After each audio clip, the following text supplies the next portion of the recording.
timeless art form that has captivated people for centuries. It's a craft that weaves a tale of mystery and wonder in the minds of those fortunate enough to witness it.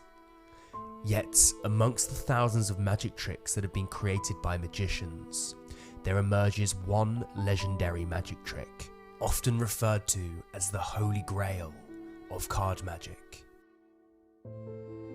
It's a trick so simple that anyone can do it, yet so devious it fools even the most skeptical of spectators. Its secret is known only to a select few, but today I'm going to teach you this magic trick and gift you the knowledge of the Holy Grail itself.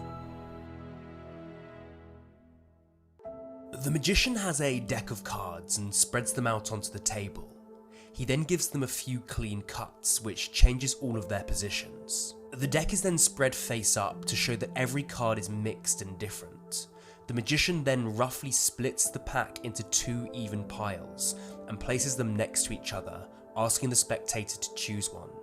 This is genuinely a free choice, and they pick the pile on the left. So the spectator picks up the left pile and then shuffles it up any way that they like. They even give the cards multiple riffle shuffles to really mix things up. Everything is clean and fair. The magician then takes the cards back and spreads them out onto the table, asking the spectator to choose any card that they want. In this case, they've chosen the 8 of Hearts. This is then placed back somewhere into the spectator's shuffled pile, and the cards are then shuffled even further into the deck by the magician. He even gives the cards a riffle shuffle and an overhand shuffle to mix everything up even more. The spectator is then told to cut off any number of cards from the other pile. He cuts some cards off. These cards are added to the pile with the spectator's selection in, and the magician shuffles everything up again. To really take this to the next level and to prove that every card is really being mixed up, the magician then peels cards from the top and the bottom of the deck one at a time. This way there's no way to cheat, as every card in the deck is clearly being moved to a different position. This could not be any more fair. The magician then points to the other pile on the table and says that we're going to count out the number of cards to form a number. Remember, had the spectator cut off more or less cards, then this number would be completely different. The magician counts off the cards, and there are 20. He then points to the deck of cards that both he and the spectator fairly shuffled and says, wouldn't it be amazing if your selection was the 20th card down in this mixed pack?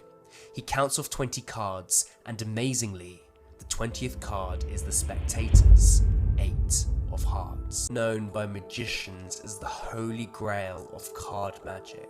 Amazingly, this is almost a self-working version of this effect, which requires basically no sleight of hand.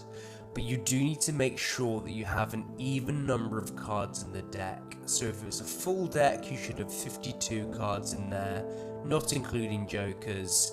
And if you do have jokers, make sure you've got 2 of them.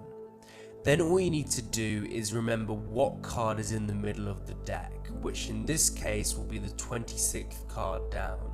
So count off 26 cards, as that's half of 52, and in this case the 8 of Spades will be our selection. So just remember the middle card, and that will be your key card. Now we can begin the trick. Start by cutting the deck into 3 piles as shown. Pile A, Pile B, and Pile C. Then collect Pile A, put it on Pile B, and then put it on Pile C.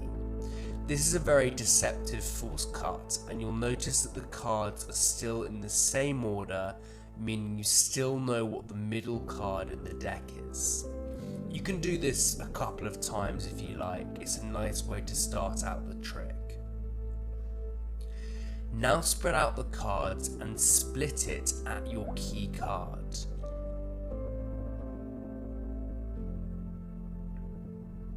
Here is the 8 of Spades, so that's where we're going to split the deck. You should now have 2 completely even piles on the table. Now square up everything and turn over both piles and allow the spectator to choose one. This is genuinely a free choice, and then just instruct them to pick up the chosen pile and shuffle it up as much as they like.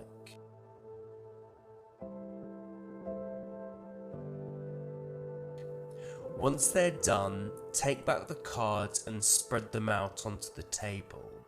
They can choose a card, and again, this is a free choice from a shuffled deck that they just mixed up, which is one of the reasons why this trick is so deceptive. In this case, they've chosen the 7 of diamonds. Here's where the first and pretty much only sleight comes in. You need to control their card to the bottom of the deck. So here is how. Take their card back and push it into the middle of the pack as shown. Then once there's about an inch of the card sticking out, use your thumb to pull up on the card whilst pushing it in. This creates a little break which you can then hold with your pinky finger. Now simply pick up the pile from the break and drop it onto the table. The spectator's selection will be on the bottom of the pile. Here's a closer look, and if you want a more detailed tutorial on this control along with a complete guide on how to go from beginner to pro in card magic, then check out my course Card Magic Pro by clicking the first link in the description. Now their card is on the bottom, you can perform any number of full shuffles you like. Here Wade is doing a false overhand shuffle, but if you don't know any full shuffles then don't worry, you can just simply move on to the next part of the trick.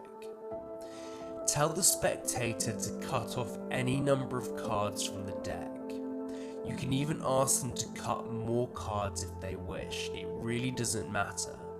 Once they've done that, take the packet with the spectator's selection on the bottom and place it on top of the cards they've just cut off. Here's where the magic happens. You're going to do something known as the Klondike Shuffle. This shuffle is really what makes this effect work, as it's a mathematical formula.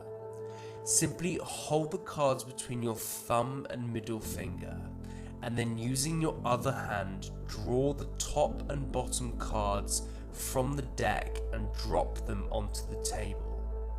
You need to justify doing this shuffle by saying that this is the fairest way in the world to actually shuffle the cards. As you can see, every card is actually changing place, the top and the bottom cards, so there's literally no way to cheat. Keep doing this shuffle until the packet that you're shuffling is thinner than the other pile that's on the table which we haven't touched. You can then just drop the rest of the cards on top. There's also a more advanced way to do this under the guise of an overhand shuffle, and it looks like this. To perform this, hold the cards as you would in a normal overhand shuffle. Clip both the top and bottom card of the deck in a pincer hold as you can see here, and then using your fingers and thumb drag them off the deck together. Do this over and over again until the pack has been shuffled, and like before, once the packet in your hand is thinner than the packet on the table, you can then just place the rest of the cards on top of the deck in your hand. From here, the trick just works. Count out the number of cards from the other pile. In this case, there are 17. This means that 17 cards down in the packet shuffled with the Klondike Shuffle will be the spectator's 7 of diamonds. This is a beautiful, self-working and gimmickless trick that you can do with any deck of cards.